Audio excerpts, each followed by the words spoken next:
O Concello da Pobra iniciou en novembro as conversas coa Xefatura Territorial de Educación para o traslado dos alumnos do Colexio Fernández Varela. Analizando os datos de matrícula que no Colexio Salustiano Reieiras descenderon este curso ata 220 alumnos, ambas administracións coincidiron na necesidade de acometer o traslado do alumnado de infantil a este centro, que conta cun módulo pechado que podería acoller ata 8 aulas e que requiriría únicamente da adaptación dos baños. Nos en todo momento falamos de traslado porque a xente que daqui coñece. No que era o Salustiano Reieiras hai un centro, o que chamamos o Colexio Pequeno, o sea, un edificio que está pechado, un edificio totalmente baleiro que neste momento ten disponibilidade, está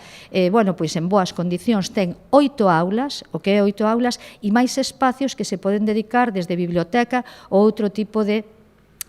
usos. Ten un gimnasio para ese colexio e ten acceso a un parque. Entón, nos consideramos que son instalacións que, aínda que hai que adecuar, sobre todo os baños, porque os habería que adaptar para os nenos pequenos, e a Xefatura nos dixo que estaba totalmente de acordo e que de producirse o traslado así o faría, pois que está un colexio que está en perfectas condicións e que sería, digamos que de uso casi exclusivo para os nenos de infantil dentro do que é o colexio, o complexo educativo do centro de primaria do Salustiano Reieiras.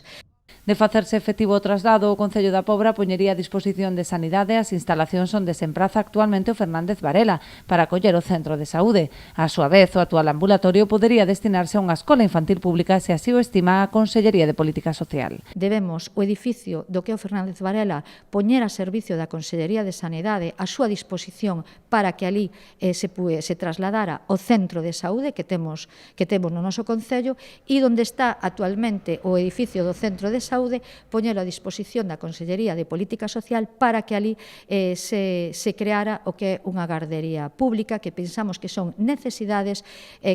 perentorias para a nosa comunidade, para toda a nosa veciñanza. Dende o Executivo pobrense amósanse abertos ao diálogo e seguirán a manter xuntanzas coas AMPAs e as directivas dos centros para trasladarlle toda a información relativa ao proceso e garantir que o traslado se faga con todas as garantías e mantendo o actual proxecto educativo.